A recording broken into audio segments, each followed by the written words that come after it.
El árabe fue durante siglos la lengua más usada por los eruditos. Del siglo VIII en adelante, en varias ciudades de Oriente Medio hubo estudiosos que tradujeron al árabe y además corrigieron textos científicos y filosóficos escritos en los tiempos de Ptolomeo e incluso en los de Aristóteles. Hola amigos, bienvenidos a Pixelando la Historia. Hoy vamos a considerar cómo el árabe ha influido en nuestra cultura.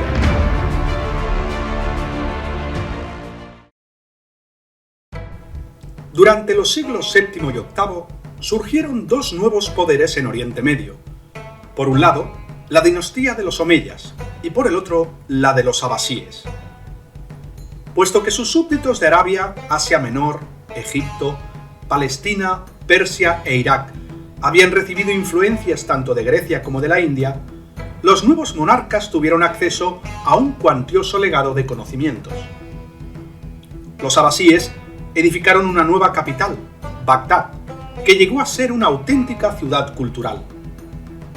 Allí los árabes se relacionaron con armenios, bereberes, coptos, chinos, griegos, indios, judíos, persas y turcos. Juntos estudiaron ciencias y debatieron sobre ellas, enriqueciendo mutuamente sus diversas tradiciones intelectuales. Los califas abasíes de Bagdad favorecieron a los pensadores talentosos, sin importar su procedencia, a fin de que contribuyeran al progreso intelectual del imperio. De forma sistemática, se procuró reunir y traducir al árabe miles de libros sobre una amplia variedad de temas, como alquimia, aritmética, filosofía, física, geometría, medicina y música. El califa Al-Mansur, que gobernó entre los años 754 y 775, envió embajadores a la corte de Bizancio para obtener textos matemáticos griegos. El califa Al-Mamun, que gobernó entre el 813 y el 833, siguió su ejemplo, generando una corriente de traducción greco-arábiga que duró más de 2 siglos.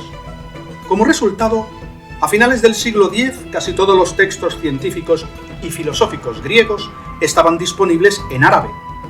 Pero los eruditos no se limitaron a traducir los textos, también les añadieron sus propias aportaciones.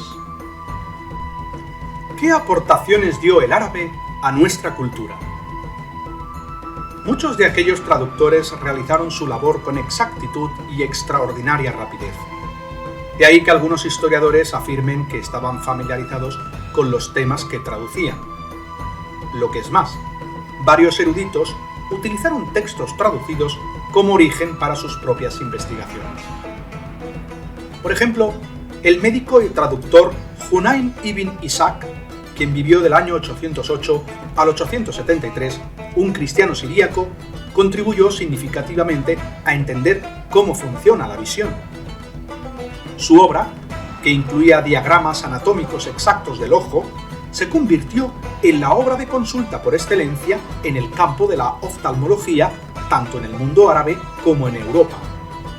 El filósofo y médico Ibn Sina, conocido en Occidente como Avicena, escribió decenas de libros sobre una amplia variedad de temas que abarcaban desde la ética y la lógica hasta la medicina y la metafísica. Su gran compendio, el Canon de la Medicina, se basó en el conocimiento médico disponible en la época, que incluía las ideas de pensadores griegos célebres como Galeno y Aristóteles. El Canon fue el manual de medicina más usado durante los siguientes 400 años. Los investigadores árabes adoptaron el método experimental, el verdadero pilar del progreso científico. Eso lo llevó a calcular de nuevo la circunferencia de la Tierra y a corregir información geográfica de las obras de Ptolomeo. El historiador Paul Lunde señala: se atrevieron a cuestionar incluso a Aristóteles. Los avances en el conocimiento se reflejaron en la práctica, como por ejemplo en la construcción de embalses, acueductos y molinos de agua, algunos de los cuales perduran hasta nuestros días. Los nuevos textos sobre agricultura, botánica y agronomía permitieron a los agricultores seleccionar los mejores cultivos para cada lugar, con lo que aumentaron la productividad. En el año 805, el califa Harún al-Rashid fundó un hospital, el primero de su extenso imperio. Poco después, todas las ciudades importantes bajo su gobierno contaban con uno. Algunas ciudades del mundo árabe tenían bibliotecas y centros de conocimiento especializados. En Bagdad, el califa al-Ma'mún fundó un instituto de investigación y traducción llamado Bait al-Hikma, nombre que significa Casa de Sabiduría. Su personal incluía eruditos que recibían un sueldo. En el Cairo, la principal biblioteca llegó a albergar, según se cree, más de 1 millón de volúmenes. Entretanto, Córdoba, la capital de la España omeya, contaba con 70 bibliotecas que atraían a investigadores y estudiantes de todo el mundo árabe. Durante más de 2 siglos, Córdoba fue uno de los centros intelectuales más destacados.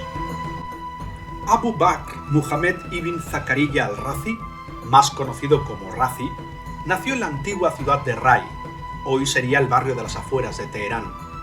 Este pensador documentó todo lo relacionado con sus experimentos, la metodología, las circunstancias, los aparatos empleados y los resultados.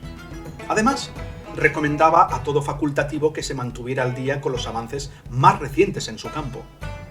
Razi cosechó grandes logros. Uno de ellos fue la compilación llamada Al-Hawi, el libro general, que consta de 23 volúmenes e incluye sus propios apuntes. Se trata de uno de los documentos médicos más importantes de la historia. De hecho, se dice que la obstetricia, la ginecología y la cirugía oftalmológica tienen sus orígenes en esta obra. Entre los 56 textos que Razi redactó sobre medicina, se encuentra uno que contiene la descripción más antigua y confiable de la viruela y el sarampión. Además, descubrió que la fiebre es un mecanismo de defensa del cuerpo. También fue administrador de varios hospitales, en Ray y en Bagdad, donde trabajó con enfermos mentales. Su labor le ganó el título de padre de la psicología y la psicoterapia. Además de escribir sobre su campo, encontró tiempo para producir obras de química, astronomía, matemáticas, filosofía y teología. Abul Qasim Khalaf ibn Abbas al-Zahrawi, más conocido como Abul Qasis, es otra figura destacada. Este innovador médico del siglo X, originario de Medina Azahara, en Andalucía, fue autor de una enciclopedia de 30 volúmenes que contiene un tratado de cirugía de 300 páginas. En él delineó procedimientos quirúrgicos tan avanzados como la sutura con tripa de gato, la extracción de cálculos de vejiga mediante un instrumento insertado por el conducto urinario, la tiroidectomía y la cirugía de cataratas. Empleó lo que algunos llaman procedimientos clínicos relativamente modernos para el manejo de partos complicados y el tratamiento de dislocaduras de hombro. Fue el primero en utilizar algodón como gasa quirúrgica y se valió de moldes para inmovilizar las fracturas.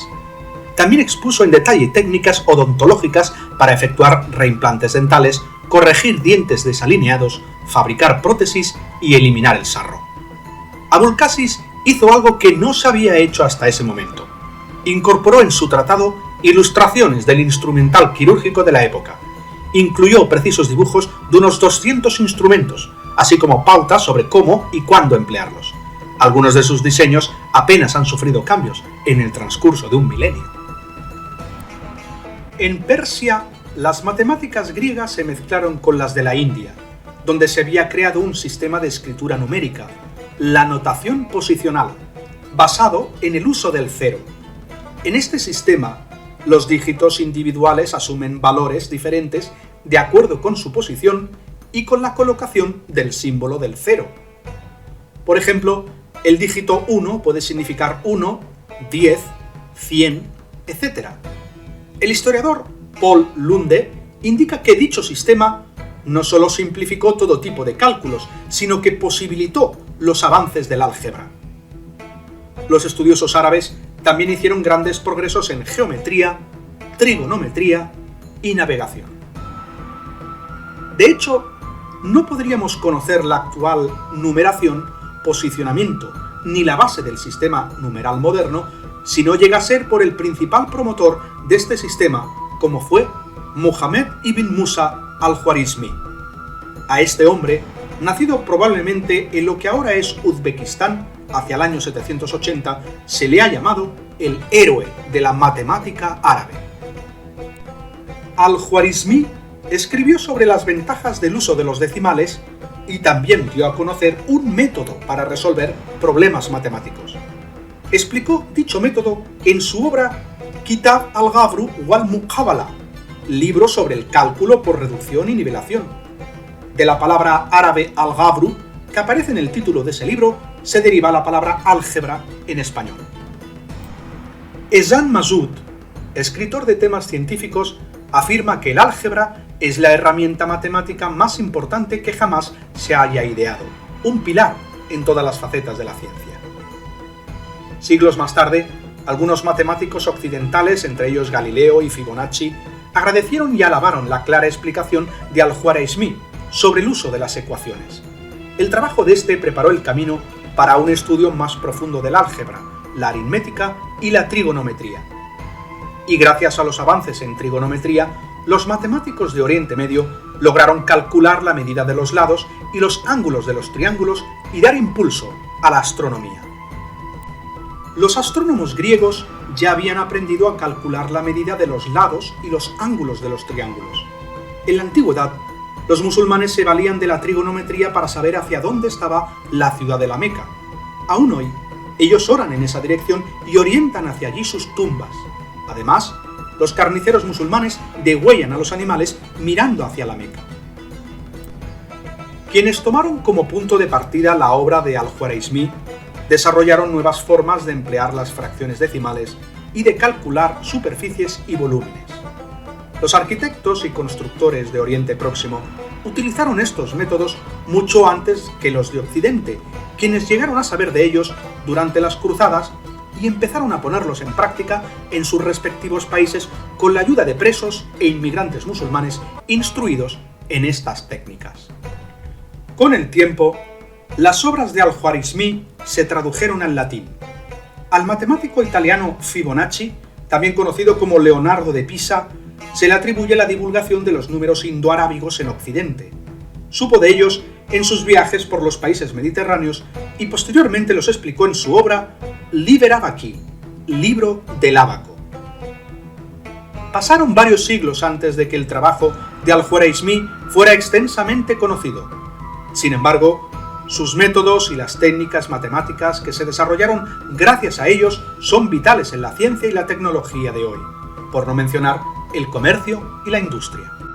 La edad dorada de las ciencias y las matemáticas árabes contrastó con el periodo de letargo intelectual que vivía el resto del mundo. En la Europa medieval también se hicieron esfuerzos, principalmente en los monasterios, por conservar las obras de los sabios del pasado. Pero los resultados fueron muy pobres en comparación con lo que se logró en el mundo árabe. Sin embargo, en el siglo X, la situación empezó a cambiar con la llegada a Occidente de traducciones de obras eruditas árabes. Con el tiempo, el flujo de información aumentó, originando el renacimiento científico europeo. Al analizar la historia comprobamos que ningún pueblo, raza o nación puede atribuirse todo el mérito de la situación actual de las ciencias y otros campos relacionados. Las culturas actuales más avanzadas le deben muchísimo a las del pasado, que promovieron la investigación, cuestionaron el saber tradicional y alentaron a los grandes pensadores.